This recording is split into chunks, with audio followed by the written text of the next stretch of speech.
راشد خان په آی پی ایل کې تر ټولو مخکښ روان دی او نور احمد لکنوال نن یو ځل بیا خپل ځان ثابت کړ او غوره توپ اچونې یې ترسره کړه چې 2 جایزې هم واخیستې. راشد خان نور کوم کمالونه کړي دي په هغې وروسته خبرې کوو، خو اوس به د نننۍ لوبې په اړه وغږیږو. د آی پی ایل 15مه لوبه د گجرات ټایټنز او ممبئی انډینز لوبډلو ترمنځ ترسره شوه چې گجرات د 6 لوبغاړو په سوځېدو 200 منډې وکړې او ممبئی ته یې د 208 منډو هدف وټاکه. د گجرات لپاره شبمن ګیل تر ټولو زیاتې 50 منډې وکړې او د ممبئی لپاره پیوش چاولا 2 لوبغاړي وسوځول. خو د 208 منډو هدف په تعقیب کې د ممبئی انډینز لوبډلې په ټاکلو 16 اورونو کې د 9 لوبغاړو په سوځېدو 152 منډې وکړې او د 55 منډو په توپیر گجرات په دغه لوبه کې بریا خپله کړه.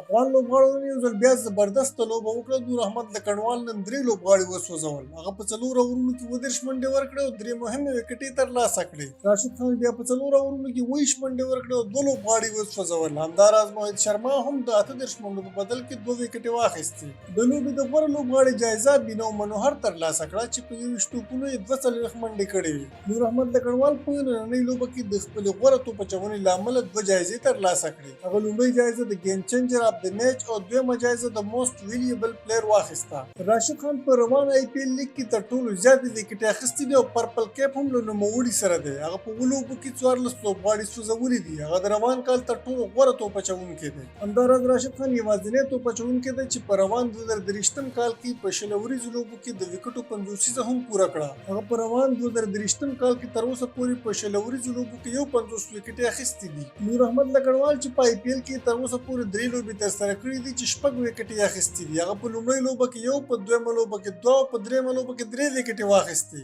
له چینای سوپر کینګز وروسته گجرات ټایټنز دویمه لوبډله شوه چې په روان لیګ کې تر اوسه پورې 15 لوبو کې بریا خپله کړې ده او د 10 نمرو سره په جدول کې له چینای وروسته دویمه لوبډله ده.